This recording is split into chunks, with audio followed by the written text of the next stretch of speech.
Assalamualaikum warahmatullahi wabarakatuh. Alhamdulillah, wassalatu wassalamu ala Rasulillah wa ala alihi wa sahbihi wa man wala. Rabbi shrah li sadri wa yassir li amri wahlul 'uqdatan min lisani yafqahu qawli. Rabbana iftah bainana wa baina qaumina bil haqq wa anta khairul fatihin. Allahumma salli ala sayyidina Muhammad wa ala alihi wa sahbihi ajma'in. Amma ba'd.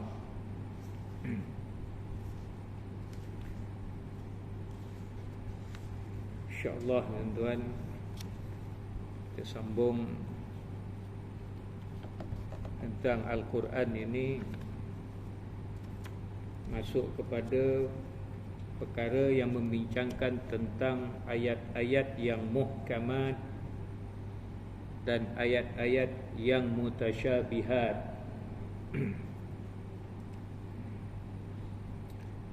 Ayat-ayat dalam Al-Quran ni tuan-tuan terbahagi kepada dua. Yang pertama ialah ayat-ayat yang muhkamat, dan yang kedua ialah ayat-ayat yang mutasyabihat. Di mana kita semua tahu bahawa Al-Quranul Karim ini diturunkan kepada Nabi Muhammad sallallahu alaihi wasallam dalam bahasa Arab, bahasa ibunda Nabi sallallahu alaihi wasallam. Dalam surah Fussilat, Allah Subhanahu wa taala berfirman, A'udzu billahi minasyaitonir rajim. Kitabun fussilat ayatuhu Qur'anan Arabiyya liqaumin ya'lamun.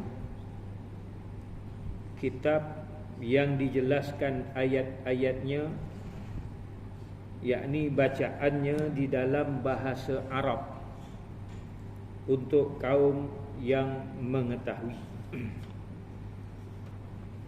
Jadi seperti mana yang kita telah sentuh pada awal-awal dulu, bahawa Al-Quran ini adalah dalam bahasa Arab. Maknanya kalau ayat-ayat Al-Quran itu dibaca dalam bentuk terjemahan, itu bukan Quran, itu terjemahan Al-Quran. Sebab terjemahan tuan-tuan tidak semestinya menepati apa maksud di dalam bahasa asal. Itu mana-mana terjemahan sifatnya sama. Jadi dalam bahasa Arab ni tuan-tuan,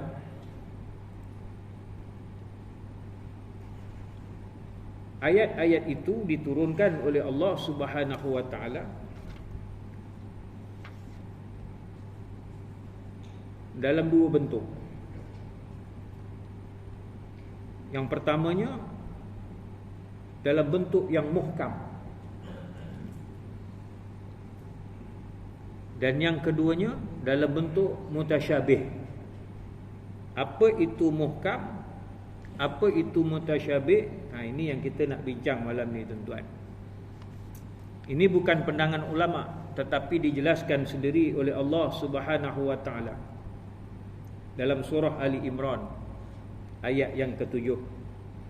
Wallazi anzala 'alaikal kitab minhu ayatum muhkamat hunna ummul kitab wa ukharu mutasyabihat fa ammal ladzina fi qulubihim zayghun fayattabi'una ma tashabaha minhu ibtigha'al fitnah wa ibtigha'at ta'wilih wa ma ya'lamu ta'wilahu illa Allah warrasikhuna fil 'ilmi yaquluna amanna bih kullun min 'indi rabbina.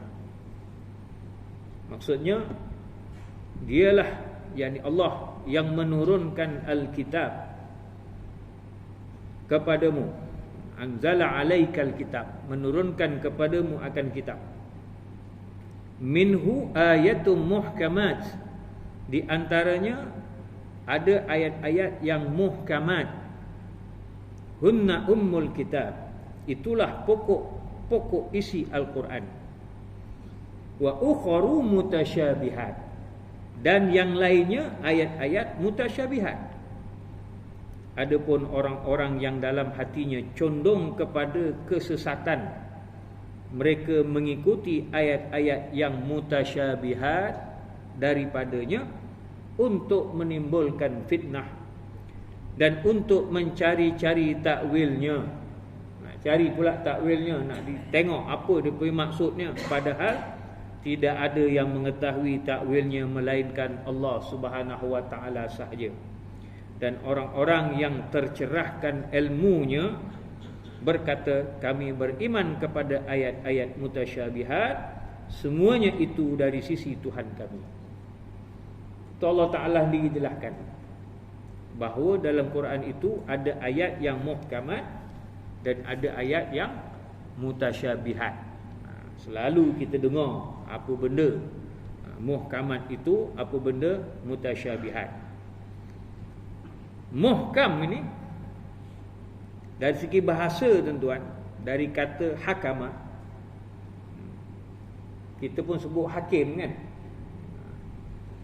Hakim, perkataan hakama, hakamtu dabbah wa ahkamtu, hakamtu dabbah, hakama, aku tahan binatang itu. Kata al-hukum, hukum, kita mau sebut hukum. Apa hukum ini, apa hukum itu, apa hukuman yang dijatuhkan. Hukum bererti memutuskan antara dua hal atau dua perkara. Lepas tu dibawa kepada hakim. Hakim akan memutuskan apa hukumannya, bersalah ke tak bersalah ke, itu hukum. Apa hukuman yang dijatuhkannya. Kalau bersalah, masuk penjara ke tak masuk penjara ke, atau macam mana ke tuan-tuan. Maka hakim daripada wazan fa'il adalah orang yang mencegah kezaliman dan memisahkan antara dua pihak yang bersengketa, serta memisahkan antara yang hak dengan yang batil, yang jujur dengan yang tak jujur. Dikatakan hakamtu as-safih wa ahkamtuhu, artinya aku memegang dua tangannya. Juga dikatakan hakamtu dabbah wa ahkamtuha, aku membuatkan hikmah pada binatang itu. Jadi hikmah pun daripada perkataan hakama. Di bahasa Arab dia memang asalnya daripada hakama, terbitlah kata-kata yang pelbagai daripada perkataan hakama itu. Jadi tuan-tuan,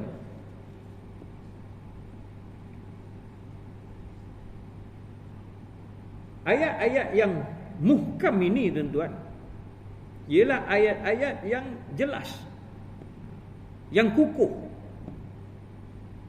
yang kuat, yang tak payah nak di pusing-pusing orang faham. Allah Subhanahu wa taala menyatakan dalam surah Yunus ayat yang pertama, alif lam ra, kitabun uhkimat ayatuhu thumma fussilat min ladun hakimin khabir. Alif lam ra, inilah kitab yang ayat-ayatnya dimuhkamkan, dikukuhkan dan dijelaskan secara terperinci, yang diturunkan dari sisi yang maha bijaksana, min ladun hakim khabir. Khabir ni maha mengetahui. Khabir ni dia tahunya lebih. Kalau alim dia tahu, khabir lebih tahu lagi. Sebab tu pakar disebut khabir. Pakar tu disebut khabir. Orang pakar ni lebih tahu daripada orang yang tahu. pada dasarnya keseluruhan ayat-ayat, keseluruhan Al-Quran tu muhkam. Maknanya seluruh kata-katanya kukuh, fasih, membezakan di antara yang hak dengan yang batil, membezakan antara yang betul dengan yang bohong. Ini yang dimaksudkan dengan al-ihkam al-am, yakni muhkam secara umum. Sebab itulah kebanyakan ayat-ayat Al-Quran itu adalah bersifat muhkam. Bagaimana ayat yang kita baca tadi, dialah yang menurunkan Alkitab Quran kepadamu, di antaranya ada ayat-ayat yang muhkamat. Itulah pokok-pokok isi Al-Quran. Kebanyakan pokok isi Al-Quran tu berbentuk muhkamat. Putus, tak boleh, tak ada nak pusing-pusingkan makna dia. Kalau kata potong tangan lah. Kalau kata haram, haramlah. Hurrimat alaikumul maitah, diharamkan kepada kamu bangkai. Haram lah, mana ada pusing lagi dah maknanya. Itu muhkam lah. Dah putus ayat tu. Bangkai itu haram. Mutasyabihat pula, ataupun mutasyabih ini dari segi bahasa Arab maksudnya daripada perkataan tasyabuh, syabbaha. Tasyabuh ni tuan-tuan menyerupai dua benda yang serupa. Macam air ni dengan ini tasyabuh ni, serupa. Tasyabuh.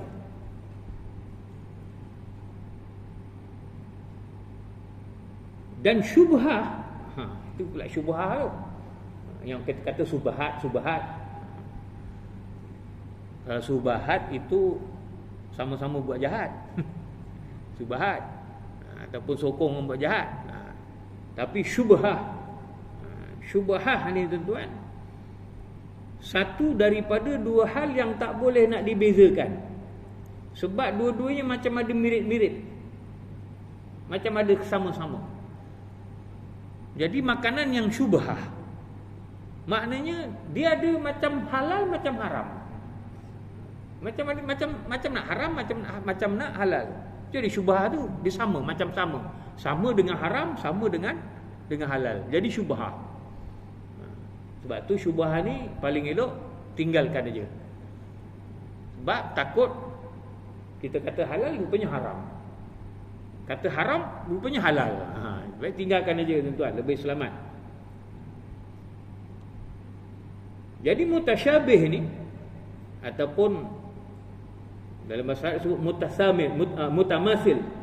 Misalan. Misal, apa misalnya, apa contohnya? Contoh biasanya orang akan bagi contoh dengan benda-benda yang sama tuan-tuan. Itu secara umumnya maksud muhkam dengan mutasyabih. Dalam perkara ayat yang muhkam ni tuan-tuan, ayat yang dikatakan muhkam ni, pertama, muhkam ni adalah ayat-ayat yang mudah diketahui maksudnya. Mudah. Hurrimat alaikumul maitah, diharamkan kepada kamu bangkai. Kan mudah faham. Bangkai itu haram. Faham kan? Tak masalah. Cakap dengan orang bangkai itu haram, dah mudah faham. Itu muhkam. Ayat yang muhkam. Aqimus solat, dirikanlah sembahyang. Kau faham? Tak payah susah-susah nak faham, nak kata macam mana apa ke. Lagi apa? Ayat kisah-kisah tentang apa ni, Fir'aun umpamanya. Ayat tentang penciptaan alam umpamanya. Kan jelas. Alam tara ilal ibili kaifa khuliqat. Tidakkah kamu melihat kepada anak unta bagaimana dia dijadikan? Kan mudah, faham, orang faham. Tak payah nak pusing-pusing makna dah, orang faham dah. Itu ayat yang muhkam. Manakala ayat yang mutasyabih ni tuan-tuan, kita tak tahu maksud yang sebenarnya, melainkan oleh Allah Subhanahu wa taala sendiri je yang tahu. Contohnya ayat Ar-Rahman 'alal arsy istawa. Ar-Rahman, Allah yang Maha Pemurah. 'Alal arsy, atas arasy. Arasy ni kalau kita faham takhta lah. Kerusi, takhta. Istawa. Allah Ta'ala guna perkataan istawa. Dia tak guna jalasa, duduk. Dia guna istawa. So istawa ni banyak maknanya tu istawa tu. Duduk pun dia, terletak pun dia. Jadi apa maksud Tuhan dikatakan bahawa Allah itu di atas arasy istawa? Tak ada siapa pun tahu. Nabi pun tak pernah cakap.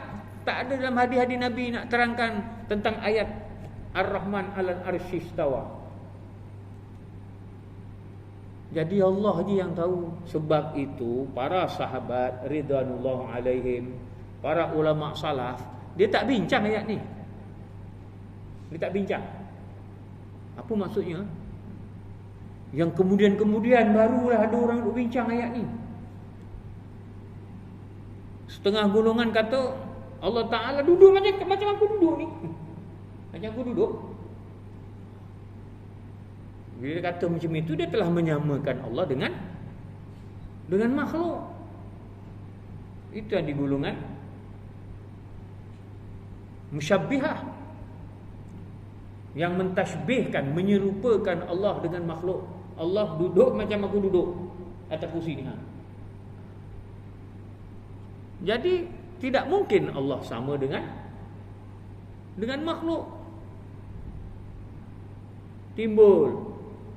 Sebab itu nak mengelakkan orang menterjemahkan istawa itu duduk macam kita duduk atas kerusi, maka ulama-ulama ada yang mentakwilkan. Mentakwilkan ini memberikan tafsiran supaya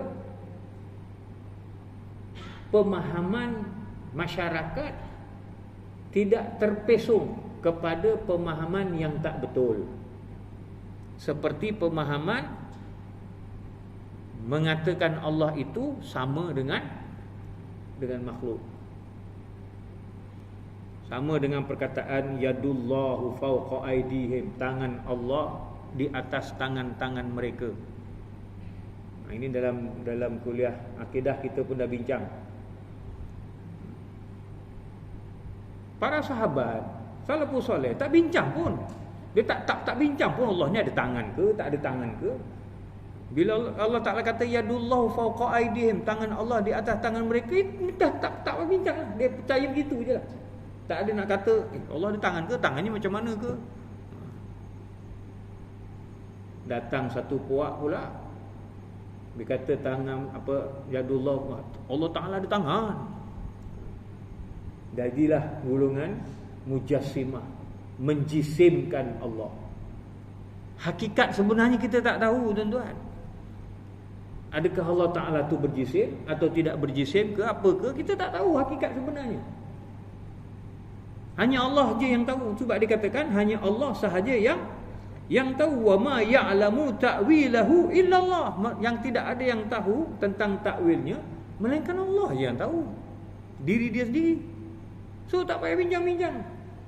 Kalau bincang-bincang, yang nak mentakwilkan tu jadi tafsirannya tu jadi jauh pula tersasar pun mungkin juga. Maksud yadullah ni maksudnya kuasa Allah lah. Lama-lama dia akhirnya sampai menafikan terus apa yang Allah Ta'ala sebutkan. Sebab tu lebih selamat tak payah kita nak bincang, tak payah tanya lebih-lebih. Itu yang dikatakan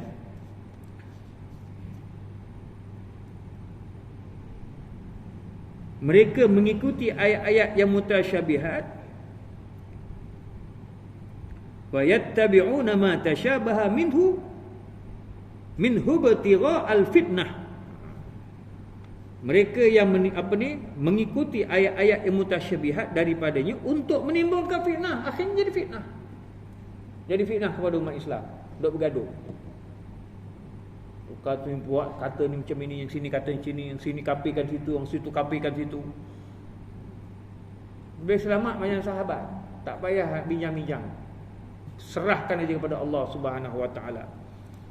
Sebagaimana dikatakan, warasikhuna fil ilmi yaquluna amanna bih. Orang-orang yang diberikan ilmu yang cerah berkata, amanna bih, aku beriman. Dah. Kullu min indi rabbina, itu semua daripada Tuhan kami. Itu pun tak tahu macam mana. Itu ayat mutasyabihat yang selalu doa bergaduh kat media sosial, kat Facebook apa semua itu pasal ayat-ayat mutasyabihat ni lah. Bergaduh tak habis-habis tuan-tuan. Orang dah buat kereta terbang betul, bukan kereta terbang yang dulu tu dah. Kereta terbang betul tadi, baru kat Facebook tadi ada siapa dah.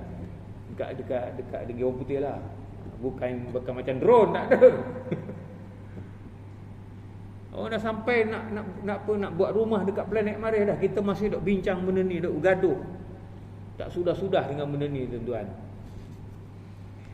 Yang keduanya, muhkam adalah ayat yang hanya mengandungi satu segi, satu makna.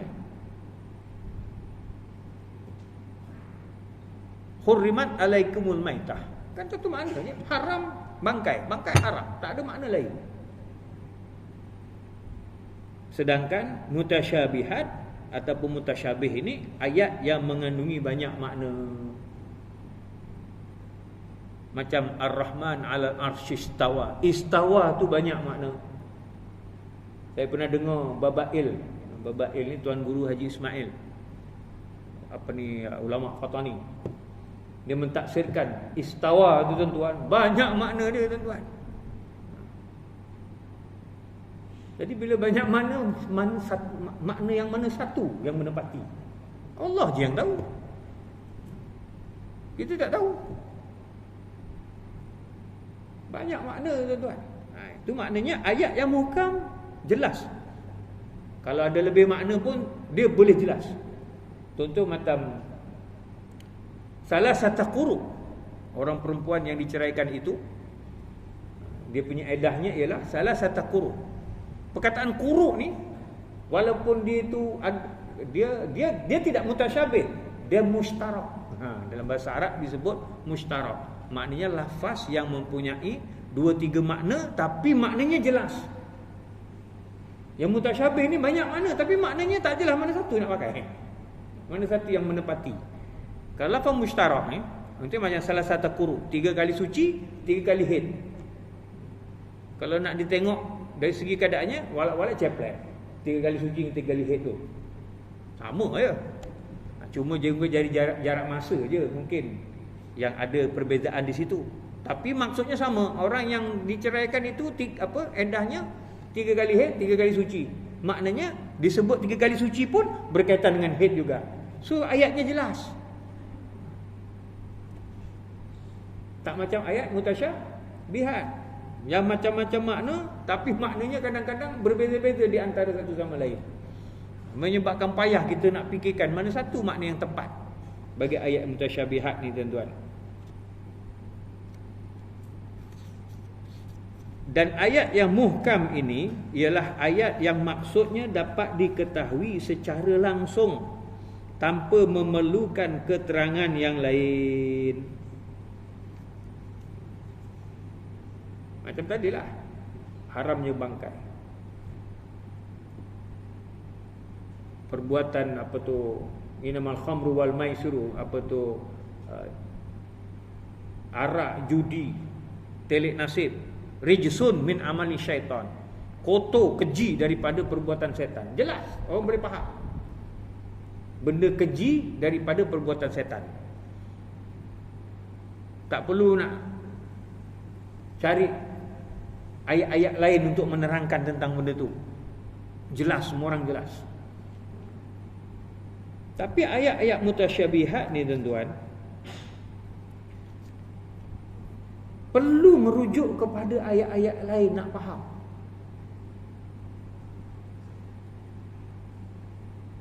Contoh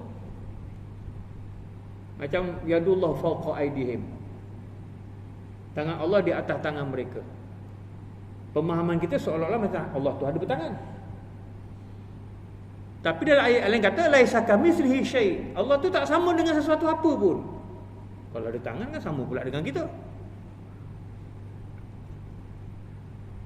Sebab tu generasi awal Islam dulu tak payah pening-pening kepala, tak payah bincang. Terserah je kepada Allah Subhanahu Wa Taala. Generasi mutaakhir ini pening kepalanya semua tuan-tuan. Kita yang jadi pening. Ustaz ni kata jenis, ustaz ni kata jenis, ustaz ni kata lama-lama pening. Panadol pun habis dah, kat 7-Eleven tak ada dah. Banyak sangat orang pening. Itu perbezaan di antara ayat-ayat yang mutasyabihat, ayat-ayat yang muhkam dan mutasyabihat. Para ulama memberikan contoh ayat-ayat yang muhkam di dalam Al-Quran dengan ayat-ayat nasikh mansukh. Itu nanti kita tengok apa nasikh, apa mansukh. Ayat-ayat tentang halal, ayat-ayat tentang haram, ayat-ayat tentang hudud. As-sariqu was-sariqatu faqta'u aydiyahuma. Pencuri lelaki dan pencuri perempuan potong tangannya. Jelaskan ayatnya, faham kan? Bukan potong kepala kan? Potong tangan. Jelas ayatnya. Kewajiban-kewajiban, aqimus solat wa atuz zakah, tunaikan zakat. Jelaskan, suruh bayar zakat. Dia tak kata suruh bayar, suruh buat lain, suruh bayar zakat, suruh mendirikan sembahyang. Janji-janji Quran tentang api neraka. Innalladzina amanu wa amilus solihat ulaika hum khairul bariyah jazaohum inda rabbihim jannatu adnin tajri min tahtihal anhar khalidina fiha. Sesungguhnya orang-orang yang beriman dan beramal soleh, mereka itulah sebaik-baik manusia. Jelaskan ayatnya, faham kan? Balasan bagi mereka adalah syurga yang mengalir di bawahnya sungai-sungai. Kan jelas ayatnya, orang faham. Balasan orang yang beriman, syurga. Innallazina kafaru min ahli kitab wal musyrikin fi nari jahannam khalidina fiha. Orang-orang yang kafir daripada ahli kitab dan orang-orang musyrik dalam api neraka. Jelas ayatnya kan? Janji Allah, kafir masuk neraka, beriman beramal soleh masuk syurga. Jelas, itu ayat-ayat yang muhkamat. Manakala ayat-ayat mutasyabih, ulama kata contohnya ayat-ayat yang mansukh, maknanya ayat-ayat yang sudah dimansukhkan. Nama-nama Allah, sifat-sifatnya dan berbagai-bagai lagi lah. Bagi contoh Ar-Rahman 'alal arsy istawa, yadullah fawqa aydihim dan sebagainya. Ayat-ayat yang berkaitan yang payah kita nak memahami maksud yang sebenarnya, tuan-tuan. Itu ayat-ayat mutasyabihat, ayat-ayat yang muhkam dan ayat-ayat yang mutasyabihat. Okey. Jelas ada persoalan tentang ayat muhkam dengan mutasyabihat. Kesimpulannya, ayat yang muhkam ni ayat yang jelas kita boleh faham. Ayat yang mutasyabihat ni ayat yang tak jelas makna sebenarnya apa. Hanya Allah je yang tahu. Dan biasanya ayat-ayat macam ini ulama-ulama terdahulu tak bincang pun ayat ni. Dia terima macam itu je. Okey. Kemudian kita masuk kepada nasikh mansukh. Apa itu nasikh? Apa itu mansukh? Mansukh tahu kan mansukh? Dimansukhkan. Undang-undang memakai topi keleda dimansukhkan, contoh. Maknanya dah lah, boleh lah nak bawa motor tak payah pakai topi keleda. Undang-undangnya dibatalkan. Dimansukhkan tu maksudnya dibatalkan. Undang-undang denda RM100 dimansukhkan, tetapi dinaikkan jadi RM300. Contoh. Maknanya denda RM100 itu mansukh. Denda RM300 itu nasikh. Maknanya dia memansukhkan denda yang 300, memansukhkan denda yang 100. Kita kena denda yang baru. Itu secara umumnya apa dia maksudkan dengan ayat nasikh dan ayat mansukh. Quran ni tuan-tuan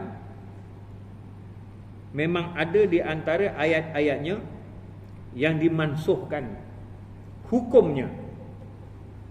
Ayatnya masih ada, tapi hukumnya dimansuhkan. Contoh macam ayat tentang orang perempuan yang berzina, hendaklah dikurung di rumahnya, dipulaukan dalam tempoh yang tertentu. Ayat itu masih ada dalam Al-Quran, dalam surah An-Nisa. Kemudian datang pula ayat az-zaniyatu waz-zani fajlidu kulla wahidum minhuma. Orang perempuan dan lelaki yang berzina, sebatlah keduanya dengan 100 kali sebatan. Maka ayat ini, ayat sebat ni memansuhkan ayat yang kena kurung tadi tu, kena penjara tadi tu. Ayatnya masih ada, tapi hukumnya dah dimansuhkan. Dan adalah lagi beberapa ayat dalam Al-Quran yang ayatnya masih ada tetapi hukumnya dimansuhkan. Ada pula ayat-ayat yang dimansuhkan terus, ayatnya pun dah tak ada dalam Quran dah. Contohnya dalam surah Al-Bayyinah tadi tu, lam yakunil ladzina kafaru, yang kita baca selalu tu. Sekarang ayatnya banyak tu je kan.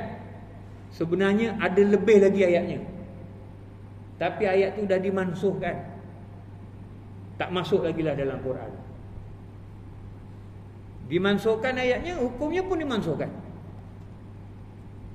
Ayat yang selebihnya tu ayat yang menceritakan bahawa anak Adam ni kalau dibahagi 2 lembah emas tak cukup, nak 3. Satu je yang boleh mencukupkan dia, tanah. Maksudnya mati, habis lah, tak ada lagi nak minta emas kan. Tapi ayat tu dah tak ada dah. Mana kita tahu ayat tu? Daripada riwayat-riwayat hadis. Ada setengah-setengah sahabat ni mungkin tak tahu yang ayat tu telah dimansuhkan, dia masih membaca ayat tu. Tapi dalam Quran dah tak ada dah. Daripada situ ulama tahu bahawa ayat tu sudah dimansuhkan. Ada ayat-ayat yang dimansuhkan hukumnya, dimansuhkan ayatnya. Ayatnya tak ada dalam Quran, tapi hukumnya masih berjalan menurut jumhur ulama. Contohnya macam ayat rejam kepada orang yang berzina. Ayatnya dah tak ada dah.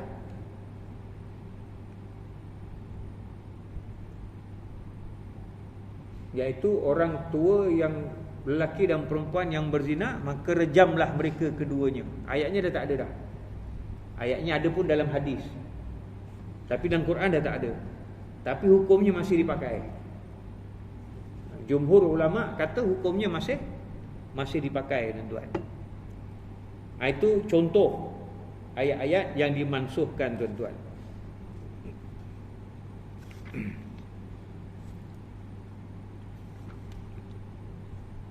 Pengertian nasakh secara istilahnya ialah mengangkat hukum syarak dengan dalil hukum syarak yang lain.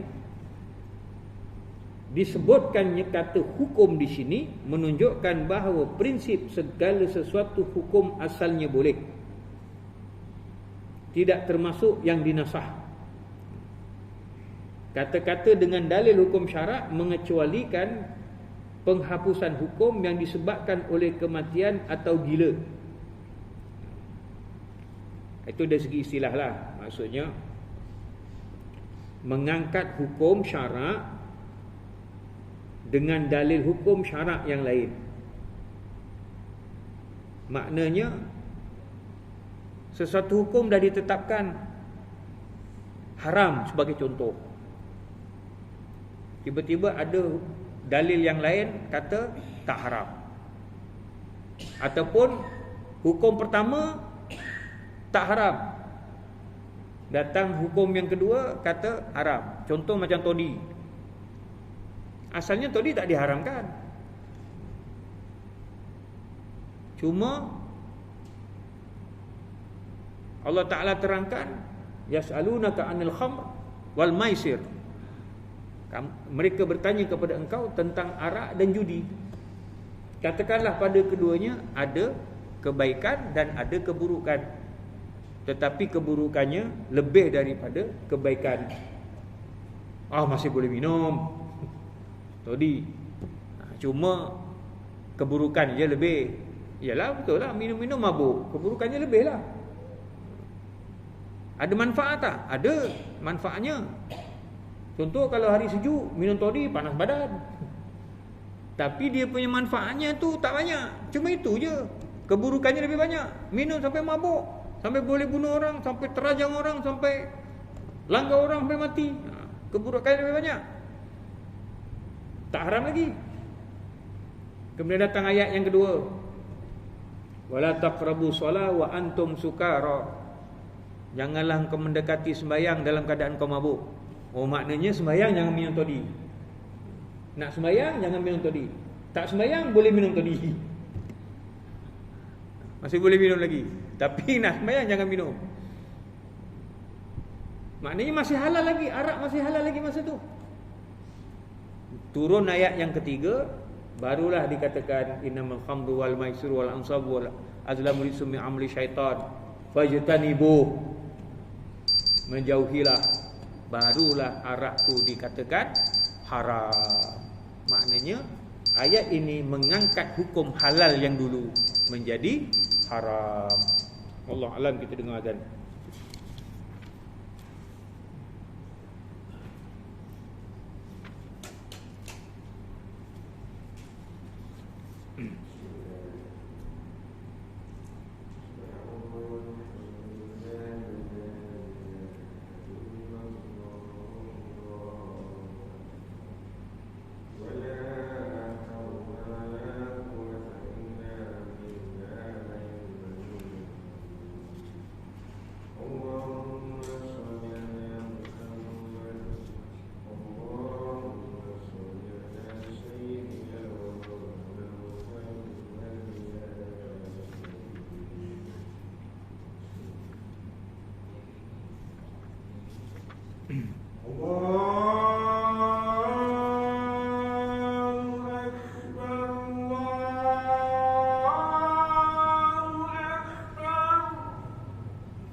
Okey, ada soalan setakat ni?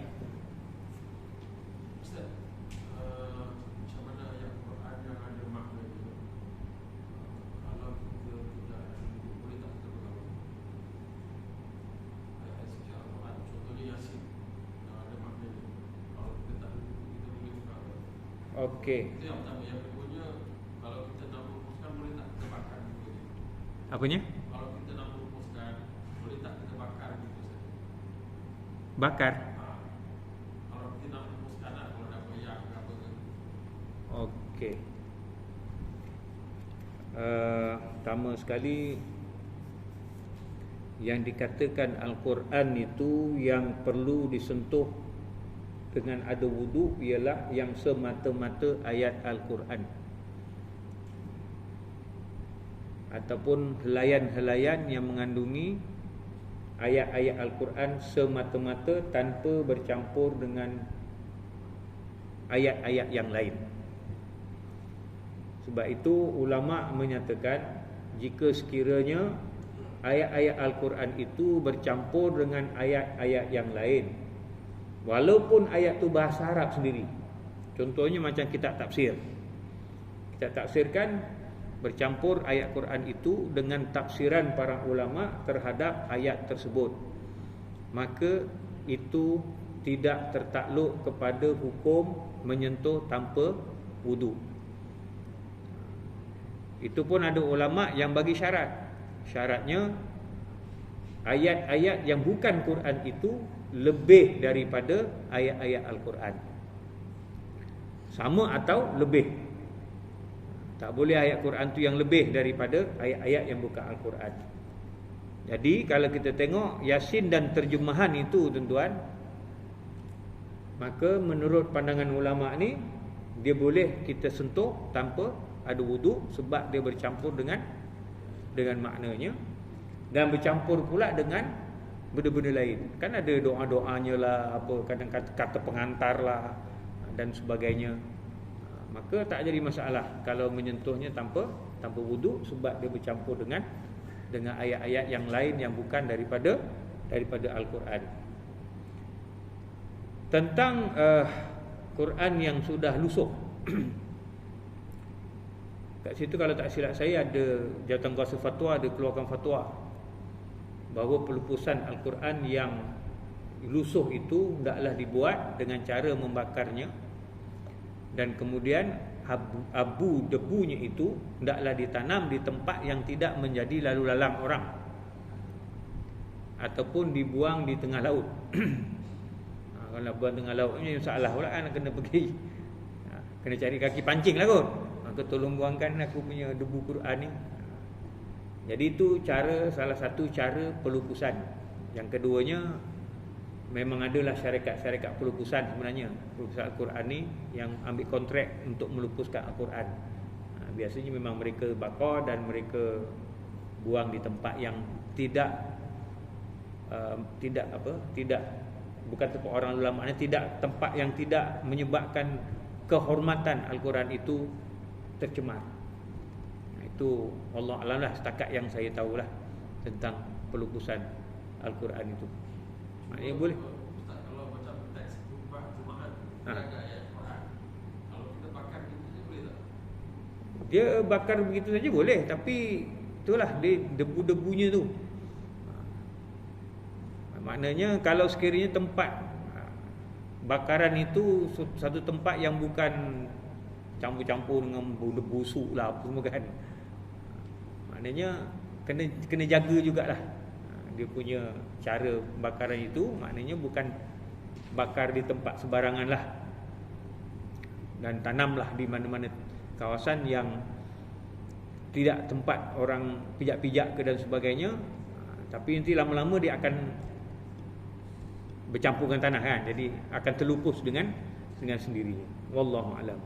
Ustaz, tak penjelasan tapi Ustaz menyentuh ayat anu yang macam nafsu atau yang belum dan Al-Quran yang ada tafsir, sebenarnya kita menyentuh atau membacanya Ustaz?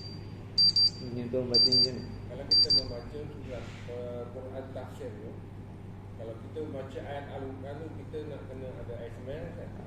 Tak perlu juga, tak apa. Sedangkan setengah ulama kata membaca Al-Quran tu nak kena air sembahyang kan?